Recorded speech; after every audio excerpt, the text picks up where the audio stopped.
you will never rise to the level of your goals. You will fall to the level of your systems. That single idea is the reason most people who set goals never actually change. James Clear spent years studying the science of small behaviors, not motivation, not willpower, but the actual mechanics of how habits form and why they stick or don't. And his central claim is almost uncomfortably simple. You don't need bigger goals. You need a better system for becoming, 1% at a time, the kind of person those goals require. This isn't a productivity book. It's a book about identity. And today, we're walking through 4 ideas from it that quietly explain almost every habit you've ever tried and failed to build or break.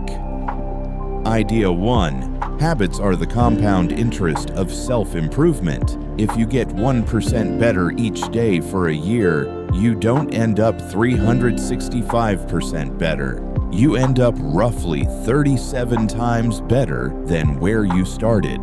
That's the mathematics of compounding, applied to behavior instead of money. But here's the part that trips almost everyone up. For a long time, that curve looks completely flat. You do the habit. Nothing visibly happens. You do it again. Still nothing. And most people quit right there. Not because the system failed, but because they were standing exactly at the point where the results were about to compound, and they couldn't see it yet. Clear calls this the plateau of latent potential. The gap between effort and outcome isn't proof you're on the wrong path. It's usually proof you're closer than you think.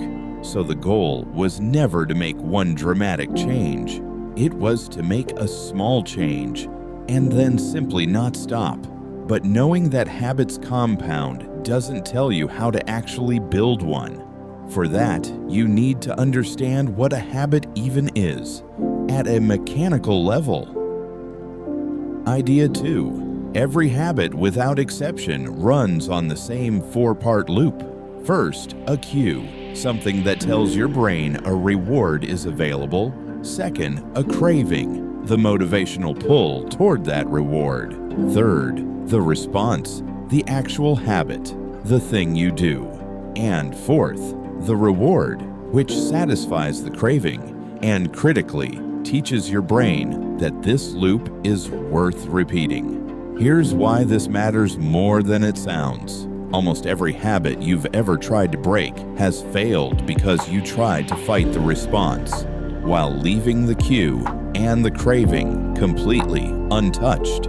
Clear's argument is that lasting change doesn't come from fighting your response with willpower in the moment. It comes from redesigning the loop itself, making good cues obvious and bad cues invisible. Put the fruit bowl on the counter and the phone charger in another room. You haven't built more willpower.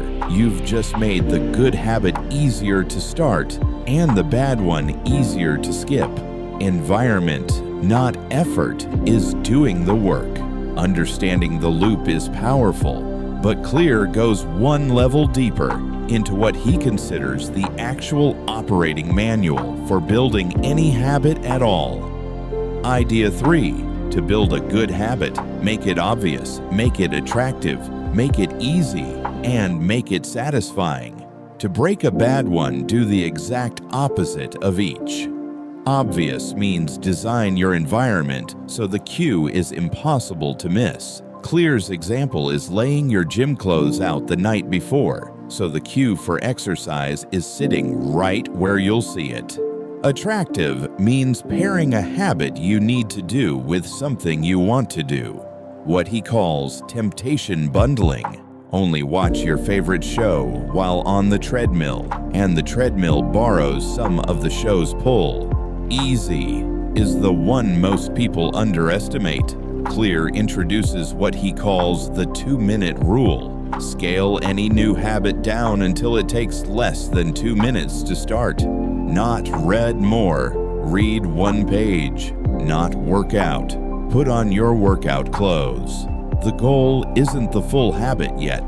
The goal is mastering the act of showing up. And satisfying means the habit needs to feel rewarding immediately, not just eventually, because your brain prioritizes immediate rewards over long-term ones every time, whether you consciously agree with that or not. Track it, check a box, feel the small hit of progress right away, instead of waiting weeks for a result you can't yet see.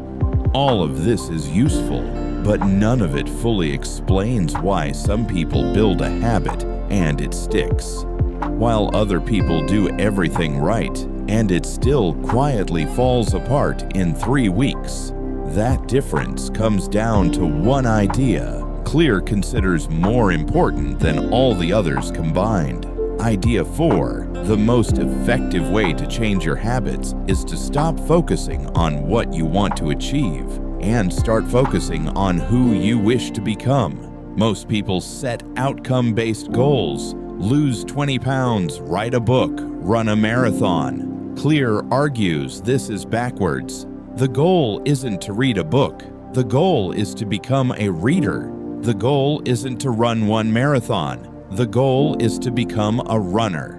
Why does this distinction matter so much? Because outcome-based habits end when the outcome is reached. Identity-based habits don't, because they're not chasing a finish line. They're reinforcing a belief about who you already are. Every time you complete a habit, no matter how small, you're casting a vote for a new identity.